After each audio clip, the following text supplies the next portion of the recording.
Seize the Day by Saul Bellow. Characters, Summary, Analysis. Hello and welcome to the Discourse. Seize the Day is the title of the collection of 3 short novellas and a one-act play by Saul Bellow that was published in 1956. It was his 4th book, and the title novella Seize the Day was adapted into a film by the same name in 1986. Seize the Day was republished as a single short novel in 1958.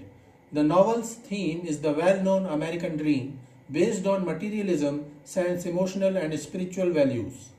The ultimate American dream is to succeed in life mostly by becoming rich.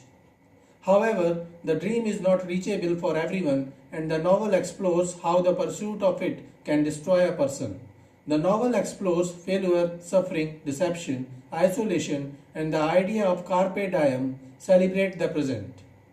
Characters of Seize the Day. Wilhelm Adler, or Tommy Wilhelm, is the main character. He is married, but his wife and children are living apart from him. He asks for divorce, but his wife Margaret declines divorcing him and keeps demanding more money to raise their 2 boys. His mistress Olivia is fed up with him because he cannot get a divorce and marry her.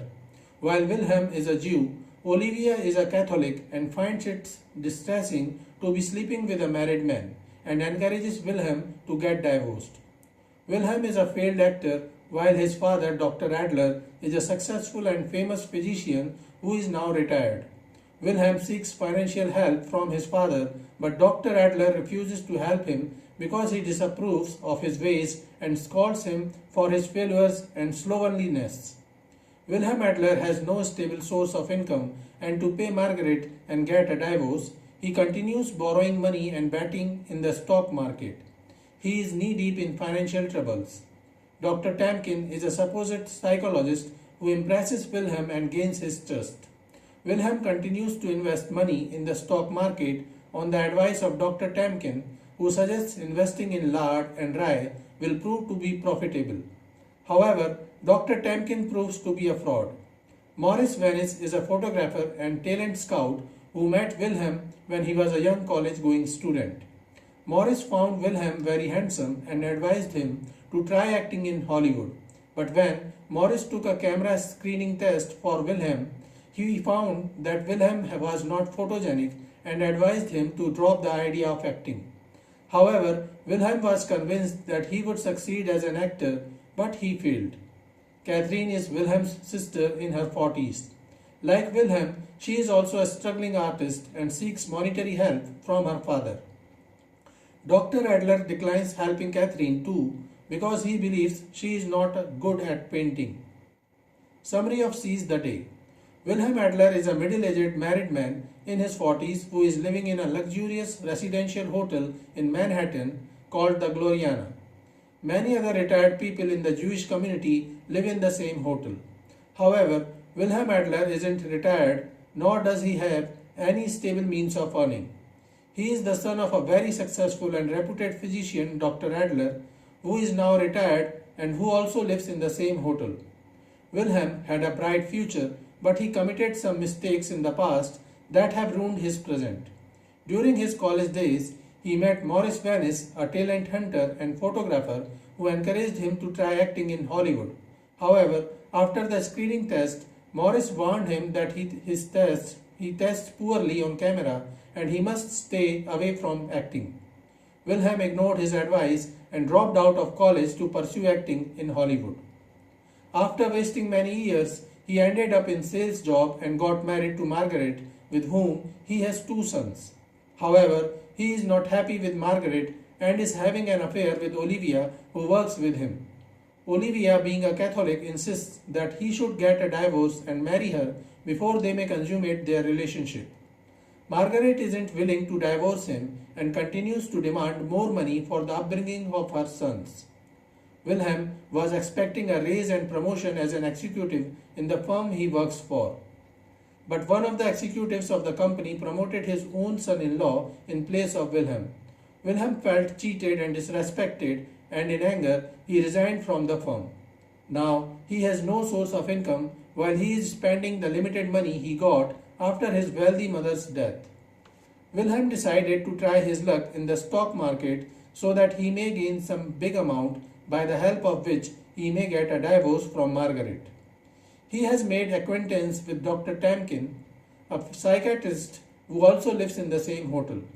Wilhelm is impressed by Dr. Tamkin for his knowledge of the stock market, and thus he trusts Tamkin to invest his last dollars in the lard, but that proves to be a failure.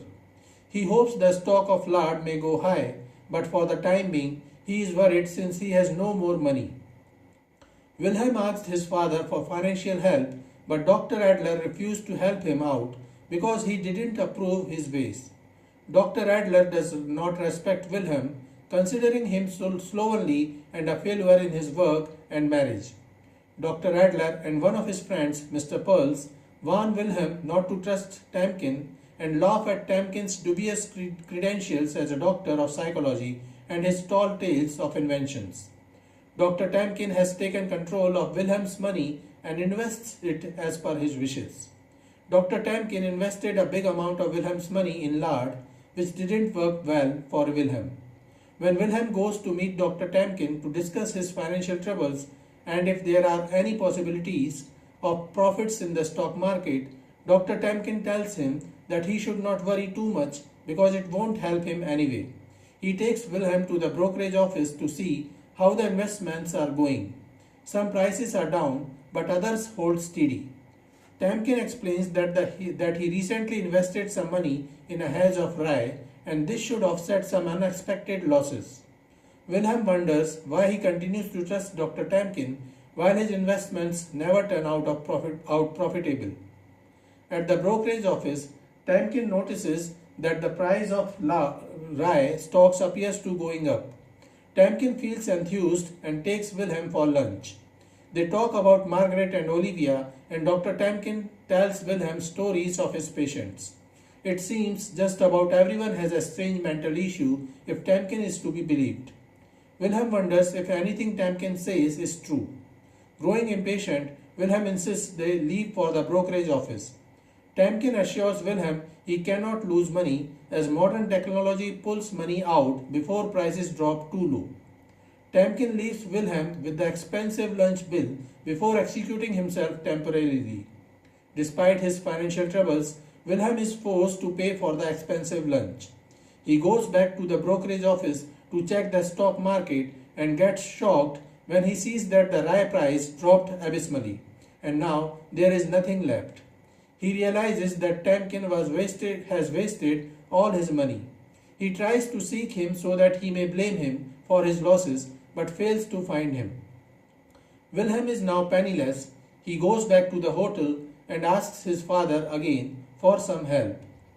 He asks his father to cover up his rent for this month, but Dr. Adler refuses and sternly tells him that it is time when he either should go back to his home and live with Margaret or get a job. Wilhelm hardly has any choice. He calls Margaret, but she is not interested in his troubles. She does not want him to return home unless he returns to the sales job. Wilhelm is heartbroken. He finds it too disrespectful to go back to the same job that he resigned. Moreover, he is not sure he will get that job back. Sorrowfully, he goes to Broadway where he notices a funeral parlor. He thinks he just saw Dr. Tamkin at the funeral parlor and rushes towards him to catch him and blame him for his losses. However, Tamkin notices him coming towards him and scuttles away. As Dr. Tamkin vanishes in the crowd, Wilhelm is left in a line to view the open casket. Seeing the dead man before him makes his feelings of despair and shame swell, and he begins crying loudly. The other funeral goers wonder who is he. So this is it for today. We will continue to discuss the history of American English literature. Please stay connected with the discourse. Thanks and regards.